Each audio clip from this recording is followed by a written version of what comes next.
Hey guys, at BV Matson here, and we are one step closer to getting the wheels on this bike. Before we can do that, we got to get the control arms installed. And we're going to do that, and I noticed I totally forgot to clean this part, so I've got some cleaning to do. But first and foremost, let's just get these control arms installed. And actually, it goes like that. And we'll go from there. So this can actually be a little bit more tricky than you think. All right, we've got to get the control arms on. And you got to drop these things in. So honestly, one of the best things you can do, just to save yourself a bunch of headache, is to go and get a dental pick, okay? Buy a dental pick. They're on Amazon for like $5, I swear. They're super cheap. But before you go and even try to attach these things, what you got to do is you go precision clean each of the little nooks, all right? Each of these little nooks on this, if you make sure that these are clean, the process is going to be a lot more easy. Dental pick would probably be in my top 5 tools that you need. Or specialty tools maybe, but it's so useful, whether you're trying to drag gaskets out or whatever, or you're trying to clean out years, decades of dirt out from these control arm connections. It's just a win. Get one. All right. We're ready to put the arms on. I've cleaned all that stuff up really, really good. I went back into my Ziplocs and I got my dust seals. Do not forget to put these dust seals back in. Okay, one of the things I like to do is just give it a little dab. Just a real little dab. Actually, I'll put a little bit in here. Just a little bit of Marvel Mystery Oil in this area. And here you go. Because I got premature on that, I can like use my dental pick to pull that gasket back out. And then what I'm going to do is I'm just going to add just a little bit, not a lot, but just a little bit of Marvel Mystery Oil to that. It's going to help that joint because that's going to be moving and we're going to be good. Maybe some of you are wondering why I didn't grease that earlier on. So we'll grab the other one and just don't forget your dust seals. Those absolutely have to go in. Otherwise, you're going to have a mess. So my other tip for putting these things on, and what seems to work pretty well, is just to get something underneath the hub, okay? Because, look, here's what happens. You start pushing on these, and it starts pushing the brake pads out, okay? Just like that. So it helps, because we're going to be putting some downward pressure on this, to just put a block underneath that, and you won't have that problem. All right, next thing that we got to do, and just kind of orient yourself. Just know that this is your brake stay here, and your connection to the actual front fork is here. This is always going to be pointing upward, okay? Let me give you a little better angle on that. So that's always going to be upward, and then we've got to get our spring and our control arm on that actually actuates the brakes. Now the spring, if you remember, just goes on there just like this, okay?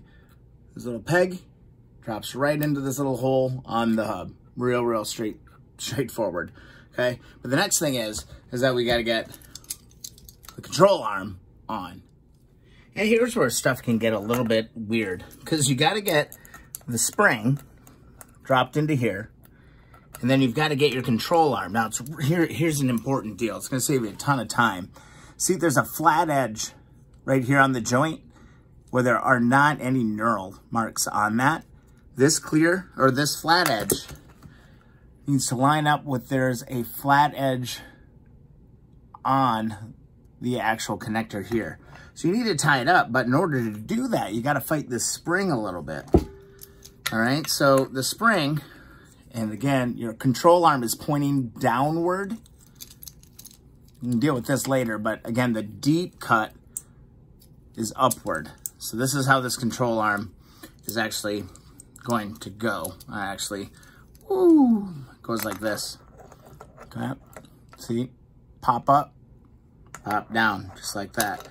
Now, find your flat edge right here and find your flat edge on this. You're gonna wanna loop your spring, hold your spring down, and actually we might be able to just loop that spring back on there when we get the damn control arm on. Maybe we'll try that instead. That might actually be easier.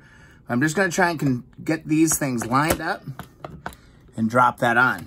Grab your other end. Make sure that you got your, make sure you can see this. Make sure this kind of the concave edge goes up. Might have to pull this one up just a little bit. Get them lined up. And that one, this one is 100% on, okay? See how there's a little bit of a ridge? You got to get that same ridge on this side. But first, let's bolt this one up. So just loosely, we're going to grab this 10 millimeter bolt. Believe that. It's a 10 millimeter. And what we're going to do is slide this in. So you've got your washer on this side. Okay, you're going to push. Let's see, make sure, I'm going to go down. So I'm going to make sure my washer and my nut are on the other side here. The other thing I'm going to do is I'm going to grab just a little bit of thread lock. I'm going to put just a little bit of thread locker on here. All I can find right now is my red. I'm just going to put just a little bit on there. Not going to hurt anything. Can always heat it up. And then we'll grab this. We'll get the washer on. And then we'll grab our trusty 10 millimeter ratchet and get this thing going home. Get this started on here. We'll be good to go.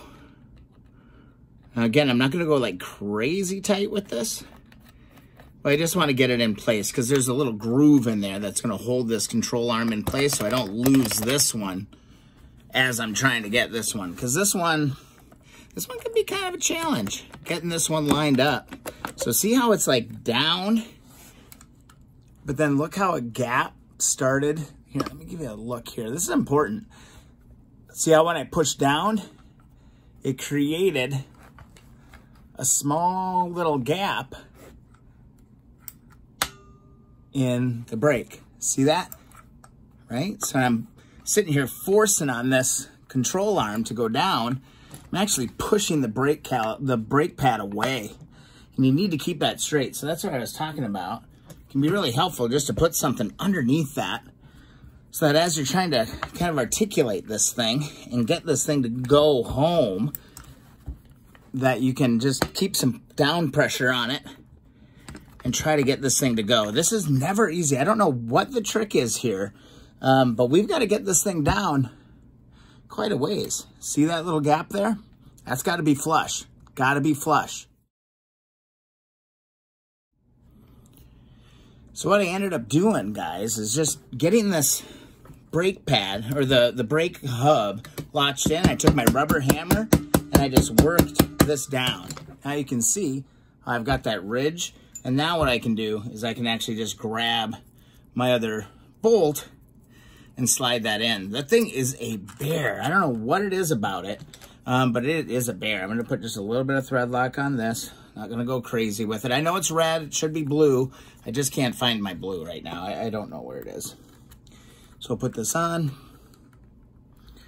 And our brake control system is ready to be locked down. Now, the other little notes to pay attention to.